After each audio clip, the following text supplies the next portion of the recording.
Bonjour à tous, mesdames et messieurs, je vous remercie de m'offrir cette occasion de m'adresser à vous en concluant ce que j'ai pu entendre aujourd'hui des différents collègues présents autour de cette table. Alors peut-être n'aimerez-vous pas beaucoup ce que je vais vous proposer aujourd'hui, peut-être n'apprécierez-vous pas ma conclusion, donc prenez ce que vous voulez prendre, laissez de côté ce qui ne vous plaît pas. Alors pourquoi ? Eh bien moi, je crois en cette réunion, je crois en ce que nous avons pu entendre aujourd'hui et j'estime qu'il y a des questions qui sont pertinentes et d'autres qui ne le sont pas par rapport au sujet de la réunion d'aujourd'hui. Il y a eu beaucoup de discussions, beaucoup d'initiatives, il y a beaucoup d'études, d'enquêtes, d'avis. Néanmoins, lorsqu'il en est de la coopération régionale, eh bien, il n'y a rien de concret. Et je vous le dis en m'appuyant sur ma propre expérience, l'expérience que j'ai pu accumuler autour des 27 dernières années en essayant de travailler au niveau régional, d'œuvrer pour la région. Toutes les discussions et les interventions que nous avons entendues ce matin, eh bien, aucune n'a généré une seule goutte d'eau pour les peuples de notre région. Je le rappelle, en Jordanie et en Palestine, eh bien, nous n'avons accès à l'eau que 24 heures par semaine. Et aujourd'hui, la situation s'est aggravée avec 700 000 réfugiés qui se sont rendus en Jordanie et nous devons partager avec eux nos ressources hydriques.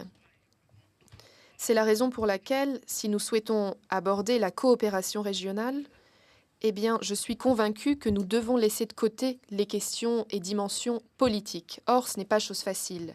C'est loin d'être chose facile. Néanmoins, si nous souhaitons offrir des possibilités utiles à nos peuples, nous devons mettre de côté la dimension politique. Et c'est exactement ce que nous tentons de faire et ce que nous avons tenté de faire l'an dernier avec les Israéliens et les Palestiniens. Comment ? Nous avons signé de manière commune un projet régional qui permettra d'amener de l'eau depuis la mer Rouge vers la mer Morte pour protéger ces deux mers, mais également pour garantir un approvisionnement en eau aux Jordaniens, aux Palestiniens et aux Israéliens. Et je croise les doigts, j'espère que ce projet sera couronné de succès. Pourquoi ? Car si ce projet n'est pas couronné de succès, si ce projet n'arrive pas à terme, si ce n'est pas un projet qui fonctionne, eh bien rien d'autre ne pourra fonctionner. Rien d'autre ne pourra fonctionner si nous essayons finalement de chapeauter nombre d'autres secteurs par une dimension régionale. S'il n'y a pas l'eau alors que le besoin est criant pour l'eau, si le projet ne fonctionne pas pour l'eau, il ne fonctionnera pas non plus pour l'énergie, pour les transports, pour l'éducation ou pour la culture. Donc nous devons nous assurer que ce projet sera couronné de succès. Quel est l'argument qui me permet d'expliquer et de justifier qu'il n'y a pas de coopération régionale, mis à part quelques projets bilatéraux ? Eh bien, nous avons entendu des exemples ce matin du côté israélien et du côté palestinien. Que faut-il pour résoudre un problème ? Pour passer, par exemple, de Jérusalem à la mer Rouge ? Eh bien, il y a 15 millions d'eau usée qui devraient être traitées, qui pourraient être traitées. Il suffirait d'avoir un centre, une usine de traitement des eaux usées, tout simplement. Arrêtons d'en parler, faisons-le. Il y a un intérêt de la part aussi bien israélienne que palestinienne de résoudre, de réparer. Pourquoi ne pas accorder ces 3 mégawatts aux Palestiniens pour que ce centre de traitement des eaux usées puisse véritablement fonctionner ? Nous devons mettre de côté la politique parce que tant que nous mélangerons la politique et les questions liées à l'eau, rien ne pourra être résolu, rien ne pourra avancer. Donc comme je vous le disais, nous devons mettre la politique de côté et envisager l'eau comme un droit humain, comme un élément qui fait partie intégrante de la vie. Chacun, tout un chacun, a besoin de cet élément qu'est l'eau. Les Israéliens inclus, peut-être les Israéliens avant même, encore plus ont-ils ce besoin que les Palestiniens et les Jordaniens. Tant que nous envisagerons l'eau comme un besoin humain, comme un droit humain, eh bien nous pourrons également mettre en place la création de projets régionaux et puis peut-être également de générer davantage de paix entre les peuples. Voilà ce que vous apprécierez moins, mais je dois vous le dire aujourd'hui, je dois être honnête avec vous. Je pense que les Européens, de manière très générale, ne prennent pas cette question au sérieux.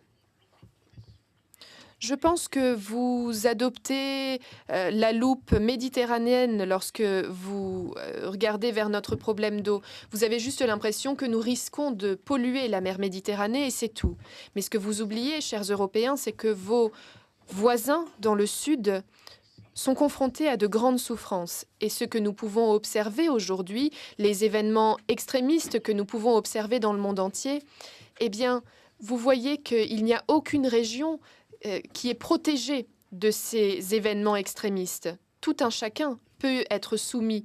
Et l'élément clé, c'est véritablement l'eau. J'ai rédigé un article d'une dizaine de pages et je vous enjoins à tous à bien vouloir le lire, pas pour vous endormir à l'heure du coucher, mais vraiment pour le lire et pour comprendre ce qui est écrit.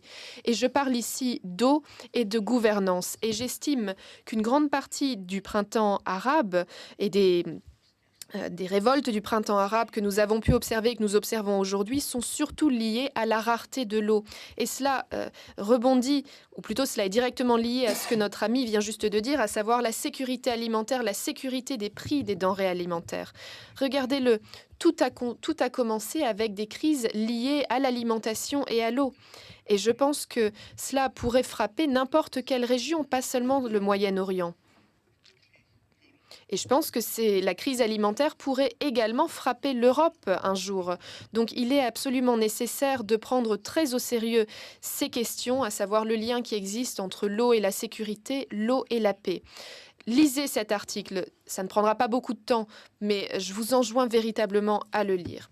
Enfin, autre domaine dans lequel nombre d'efforts sont consentis, mais qui sont absolument inutiles, ce sont les objectifs du millénaire pour le développement, les objectifs du millénaire pour le développement durable.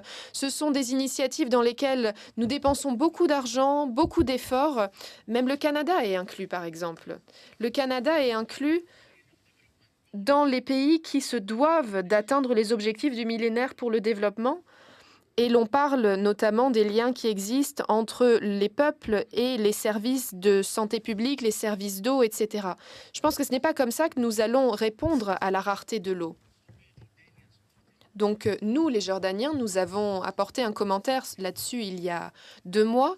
Nous avons envoyé un document aux Nations Unies et cela faisait partie intégrante des discussions informelles que nous avons menées. Et ce que nous disions, c'est chaque région du monde a des besoins qui lui sont propres. Et dans notre région, ce qui est absolument nécessaire, c'est de mettre en lien l'eau, la paix et la sécurité. Je vous remercie.